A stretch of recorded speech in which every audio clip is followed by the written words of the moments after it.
Kapan ukiran itu berkembang di Minangkabau? Setelah zaman Islam. Adanya kerajaan-kerajaan kecil seperti Pinang Bariri, seperti Damasraya, seperti Solok Selatan.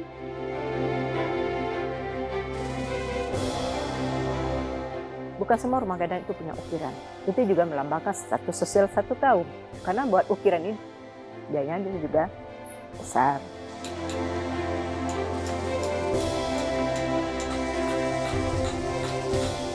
Di rumah gadang itu dengan semua model filosofi itu, jadi banyak yang tersirat kita di sini, bukan yang tersurat.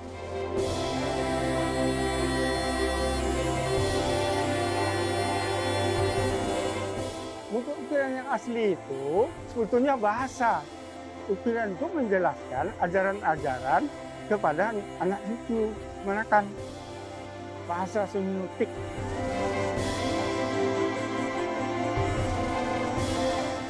Kalau rumah gadang ini tidak terbuat dari semen, tapi dari kapur. Nah, dari kapur, tapi bunga-bunganya itu terbuat dari batang padi yang ditumbuk.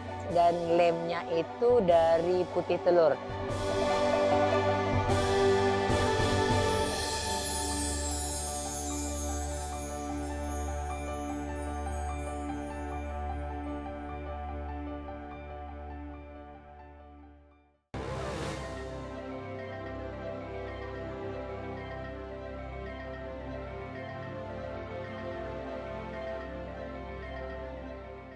Arsitektur yang ikonik dari rumah gadang dengan atap bagonjong jadi identitas kuat budaya Minangkabau.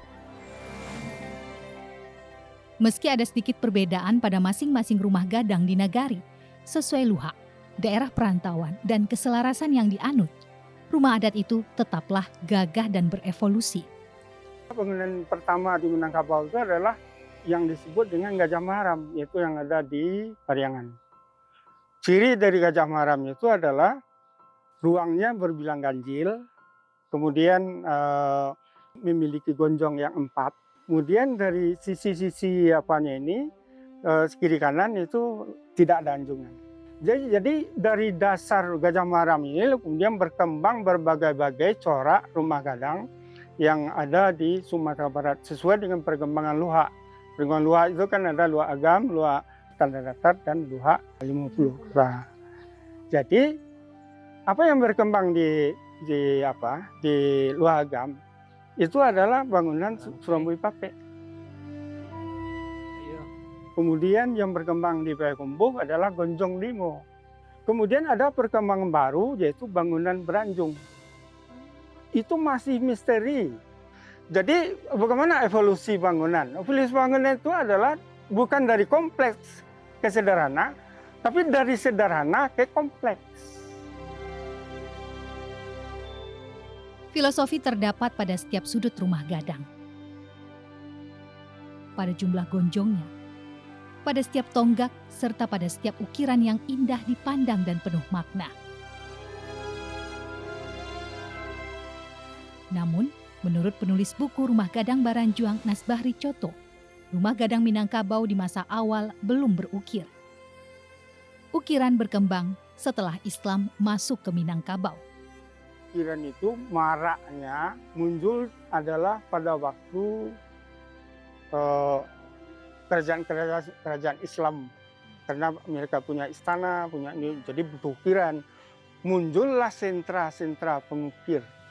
Di mana? Di Bukit Tinggi ini. Di Spandesike, di Ampeangke. Tapi itu ditempel saja sebetulnya sebelum dipasang. Jadi tidak ada yang dipasang langsung, yang diukir langsung. Jadi merupakan bilah-bilah papan seperti ini. Nah, ini misalnya ini adalah papan skapiang namanya ini. Termasuk ini. Nah, ini bandua namanya ini. Kemudian ini papan banyak namanya, yang deretan ini. Ukiran itu menjelaskan ajaran-ajaran kepada anak cucu, manakan.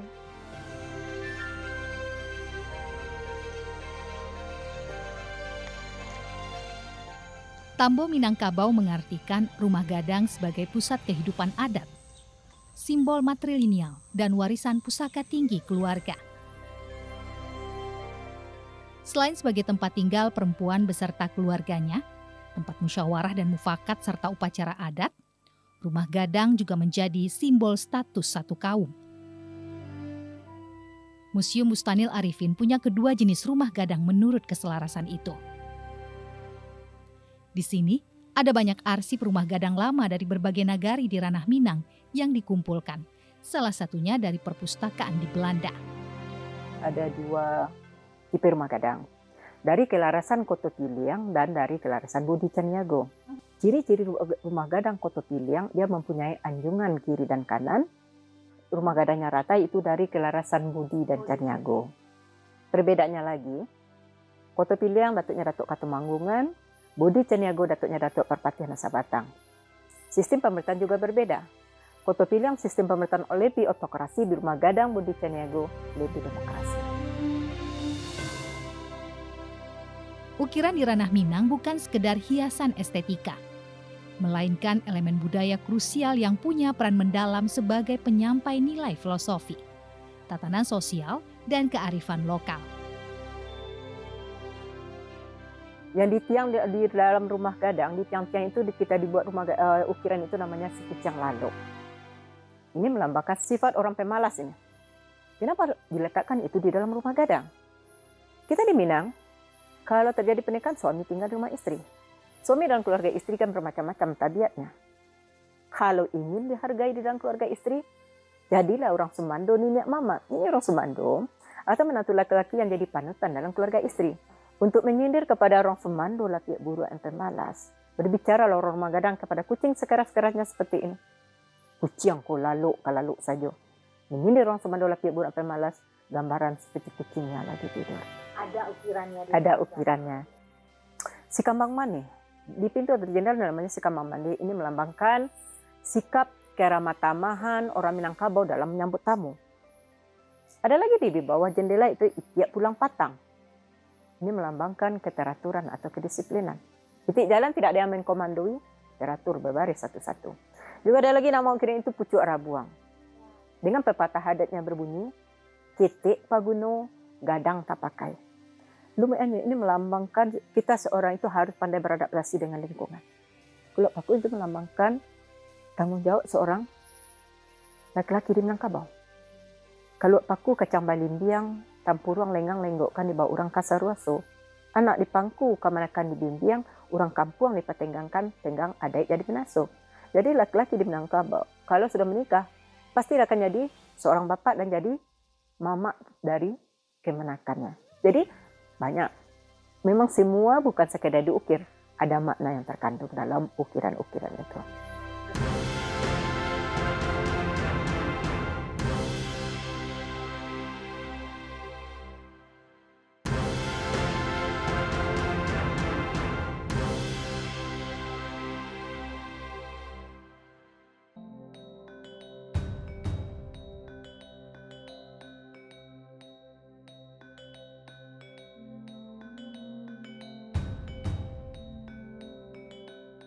Rumah gadang lambang kearifan, gonjongnya menjulang ke langit, mambangki batang tarandam. Teknik bangunan yang cerdas dibangun tanpa paku dengan sistem pasak dan sambungan kayu membuatnya fleksibel terhadap gempa. Namun, bukan bencana alam yang menghancurkan rumah gadang di Koto Kacia, kawasan yang saat ini menjadi kampung adat Balai Kaliki di Payakumbuh, Sumatera Barat. Rumah gadang yang awalnya 38 unit hancur jadi debu karena dibakar Belanda, menyisakan 16 unit saja. Rumah gadang Rajo Babandiang dan Gajah Maharam dengan ciri khas 4 gonjong dibangun dari kayu dan bambu. Beberapa yang tersisa saat ini adalah rumah gadang tembok karena berasimilasi kedatangan Belanda. Tipe rumah gadang yang ada di Kendagarian Kota Gadang, Kecamatan Kota Payakumbuh, ada 2 di Balai Kaliki ini. Ada namanya tipe rumah gadang Rajo Babandiang. Ada namanya tipe Gajah Maharam. Nah, Sejarah dari Balik Liki ini adalah pertama, itu dari awalnya namanya Dusun Kotokociak. Kemudian berkembang menjadilah Kelurahan Balik Liki. Kemudian dalam rangka pengembangan adat dan budaya, itu ditunjuklah Balik Liki sebagai kampung adat cagar budaya. Kampung adat Balik Liki ini yang namanya Kotokociak yang saya sebutkan tadi, itu sejak zaman Belanda sudah ada. Ada 3 suku. Yang pertama saya sebutkan tadi Kampai, suku Dalimo, dan suku Mandeling. Konon menurut cerita tetua, Dusun Kotokociak ini sudah ada sejak akhir tahun 1600-an. Namun rumah gadang yang masih gagah berdiri usianya baru sekitar 100 tahun. Salah satunya ada yang sudah direnovasi dan penuh ukiran. Sedangkan rumah gadang milik kaum umumnya minim ukiran. Hanya beberapa bagian saja yang berhias pahatan dengan ragam motif. Kalau mengenai ukiran rumah gadang itu kebanyakan kita memakai ada namanya itiak pelang sanjo. Kemudian ada namanya kaluak paku kacang belimbiang. Ada namanya semacam tirai daun kacang. Anak dipaku kemanakan belimbiang, orang kampung dapat tenggangkan. Tenggang negari Jan Binaso tolong seroto jobeknya. Rangkiang simbol ketahanan pangan. Orang Minang mandiri pangan, punya sikap berjaga-jaga untuk masa depan. 14 rangkiang tersebar di perkampungan adat Balai Kaliki. 8 diantaranya di pusat kampung, tak jauh dari balai adat. Fungsi dari lumbung atau rangkiang si bayi-bayi itu adalah untuk makanan sehari-hari. Kemudian namanya kalau setinja lawi, itu adalah untuk membeli peralatan-peralatan rumah tangga. Kalau setengah kelapa itu apabila musim peceklik, jadi itu sebagai cadangan. Di sanalah di rangkiang itu tersimpanlah di setengah kelapa itu boleh untuk buaniah atau benih untuk ditanam lagi. Dan ada lagi si maju kayu, itu biasanya untuk tempat penyimpanan benih dan memberi sedekah seperti orang dagang lalu.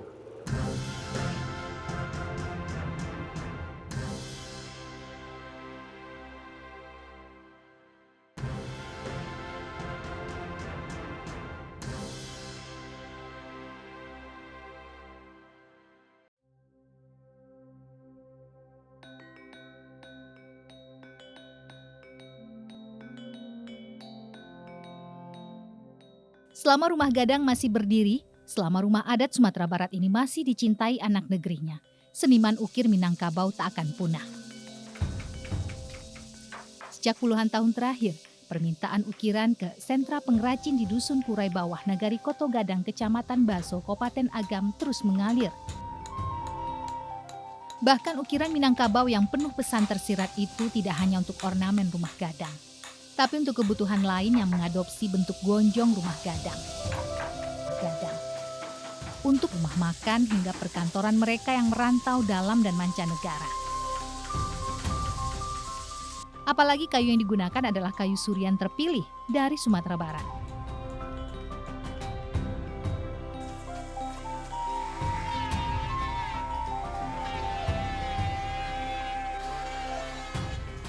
Setelah permukaan kayu halus, pengrajin akan mencetak motif ukiran pada permukaan kayu.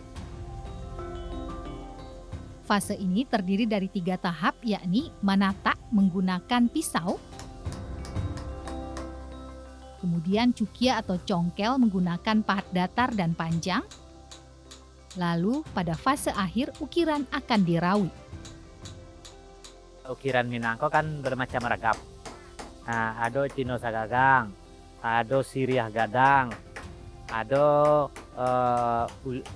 ule tantadu menyesuk bungo, ada itiak pulang patang. Pemasangan ukiran Minang ini tidak sembarangan. Harus ada filosofinya dan penempatannya. Contoh, ini nih untuk cawe namanya kan. Cawe itu kan ikat pinggang. Ikat pinggang itu untuk nyikat. Jadi namanya aka dengan akar. Gitu. Tapi kalau untuk les plang, kan beda tuh. Les plang ini kan tempatnya di atas tinggi, di depan kan gitu. Itu biasanya untuk ukiran Minang dipasang itu siriah gadang. Workshop Bidua berbeda aliran teknik ukir dengan ukiran negari lain. Salah satunya dari Pandai Sike yang juga sentra ukiran Minang.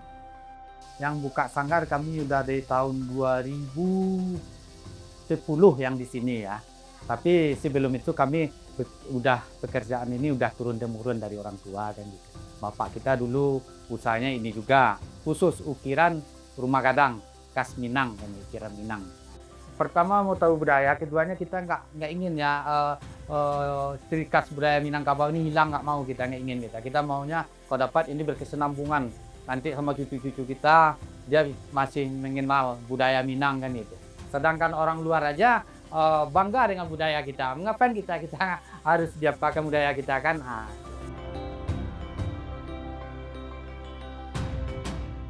Pesan moral di balik motif ukiran Minang semakin kuat dengan keindahan visualnya. Selain mempertahankan warna asli kayu, banyak juga yang memilih warna marawa, hitam, merah, dan kuning. Cat dasar hitam kemudian dilapisi dengan warna-warna alam.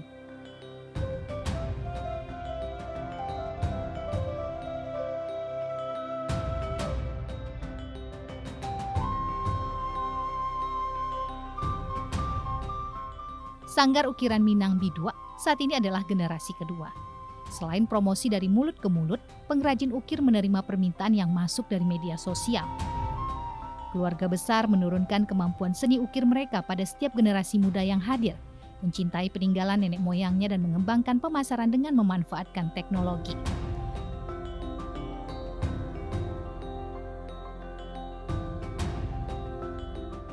Tidak hanya membuat, pengrajin ukir Bidua juga memasang langsung ukirannya pada dinding dan sisi gonjong. Ukiran Minangkabau bukan sekedar guratan di atas kayu, melainkan jejak nilai yang diwariskan dari generasi ke generasi.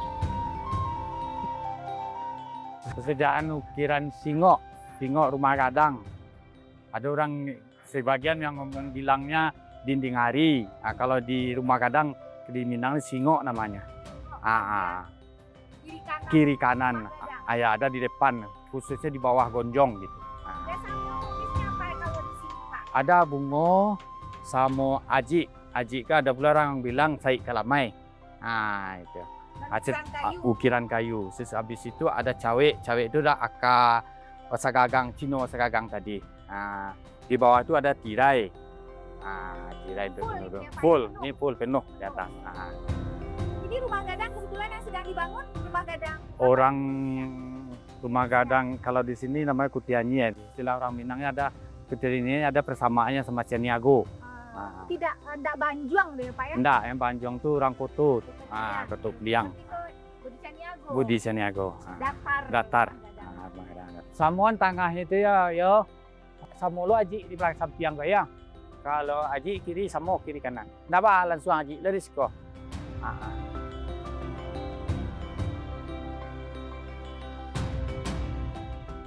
Dalam warna-warnanya yang tegas tersimpan pesan adat, kebijaksanaan, dan kehormatan. Dalam diam di dinding rumah gadang, ukiran berbicara tentang jati diri, tentang sejarah, tentang jiwa Minangkabau yang tak lekang oleh waktu.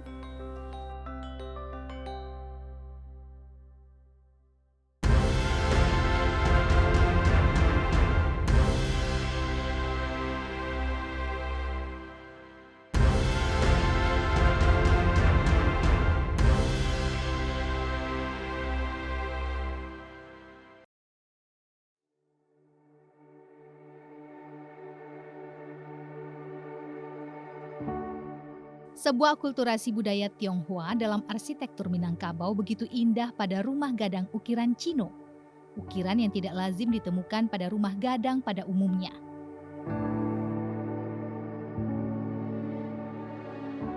Rumah gadang di Jorong Batu Nan Limo Nagari Koto Tangah Simalanggang, Kabupaten 50 Kota ini milik keluarga Ibu Kurniati Putri.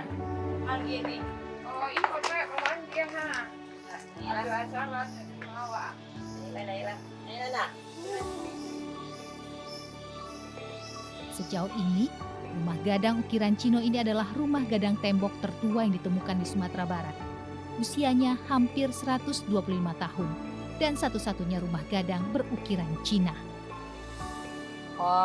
Rumah gadang ini adalah rumah gadang milik pribadi atau tidak dimiliki oleh kaum atau negara atau apapun, tapi dia adalah miliknya pribadi. Kebetulan Datuk Leman itu punya saudara 3, 2 perempuan, 1 beliau laki-laki.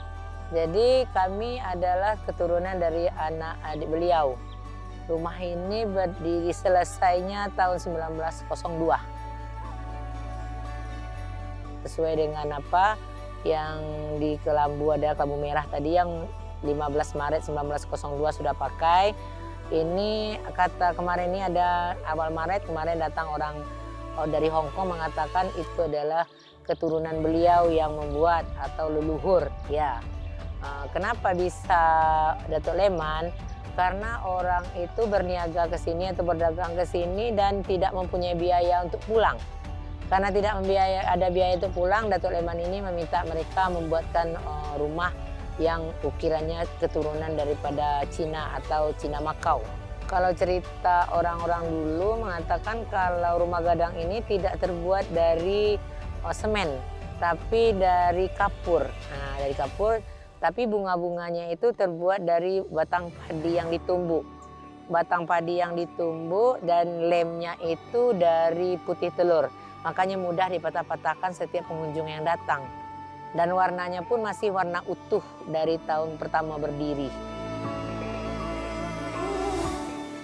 Ragam hias rumah gadang ukiran Cino terdapat unsur fauna atau binatang seperti burung, kucing lalok, ular, singa, dan kuda. Sementara unsur flora terdapat buah persik, bunga krisan, si kambang manih, daun siriah, daun bodi, dan daun pulik-pulik serta bunga pitulo. Ragam hias dari alam benda yakni vas bunga, gaun pengantin Cina, tirai anjilu, dan bunga kunyi serta ambun dewi. Di pot-pot bunga itu kan ada juga tulisan Cina yang punya arti, cuma kita tidak bisa mengartikan apa.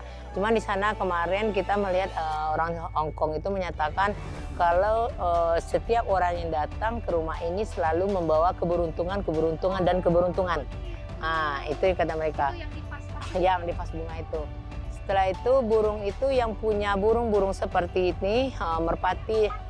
Ya, yang merpati dan yang kecil-kecil itu kan acara-acara Imlek atau apa itu kan orang Cina itu yang punya. Jadi yang ciri khas bunga dengan burung itu hanya mereka yang punya seperti itu. Orang-orang Cina, orang-orang lain tidak ada mempunyai seperti ini. Cuman ini sayangnya kita udah banyak hancur karena dipatahkan oleh tangan-tangannya usil yang jahil yang ingin mencoba apakah ini keras, ternyata tidak sekeras yang mereka bayangkan karena itu dari batang padi yang dilem cuma dengan putih telur. Sampai ke belakang ini ada tulisan Cina juga tidak tahu, tapi yang arti yang jelas bagi mereka ini. Rumah ini didirikan selesainya tahun 1902. Nih, pesan di sini. Nih, rumah ini. Lebih banyak bahasa Cinanya di ya, lebih banyak bahasa Cinanya. Dan rumah ini sudah diselesaikan tahun 1902. Mereka bekerja dengan ikhlas dan tulus untuk mereka bisa pulang ke kampung halaman mereka kembali. Salah satu cara Bu Eti menjaga rumah ini adalah dengan mempertahankannya tetap menjadi milik pribadi dan terus dihuni hingga turun-temurun. Kita tidak ingin tinggal pisah dari rumah ini. Karena kalau rumah ditinggalkan oleh penghuninya maka akan tidak ada aura manusia itu akan hancur rumah itu. Kita tidak ingin hancur. Karena orang Hong Kong kemarin juga mengatakan jangan sampai rumah yang dibuat oleh leluhur kami ini hancur, kata mereka. Tidak hanya rumah, ragam peninggalan lainnya dari keluarga Datuk Leman adalah spanduk siap pakai 15 Maret 1902, kelambu sutra, baju-baju kebesaran dahulu dan sejumlah perlengkapan harian seperti piring, sendok, lampu, nampan, dan lainnya.